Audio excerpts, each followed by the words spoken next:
మనం మనకి జ్యోతిష్య శాస్త్రవేత్త ఎవరైతే రాఘవేందర్ గారు చెప్పినటువంటిది, అట్లాగే మరొక జ్యోతిష్కులు చెప్పినటువంటి కాన్సెప్ట్. ఈయనేమో జ్యోతిష్ శాస్త్రవేత్త, ఇంకొకటి జ్యోతిష్ పండితులు చెప్పినటువంటిది ఇంతకుముందు మనం ప్రొజెక్ట్ చేసాం. ఏదైతే జూన్లో దారుణాతి దారుణ సంఘటన చోటు చేసుకునేటటువంటి పరిస్థితి ఉంది, అదేదో పిశాచ గణ ముహూర్తాలు అంటున్నారు అన్నటువంటి. ఇప్పుడు తాజాగా దానికి వేరే ఏం అక్కర్లేదు, మన కళ్ళ ఎదురుగుండా కనబట్టు.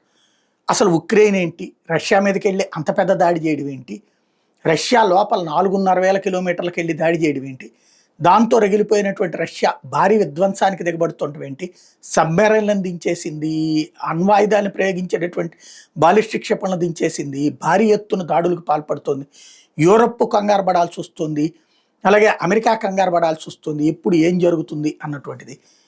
రాబోయే రోజులైతే ఈ నెల 14 దాకా కూడా ఈ తరహా పరిస్థితులు ఉన్నాయి అన్నటువంటిది వాళ్ళ ఎక్స్పెక్టేషన్. ఆ తర్వాత కూడా పరిస్థితులు ముదురుతాయి అన్నటువంటిది.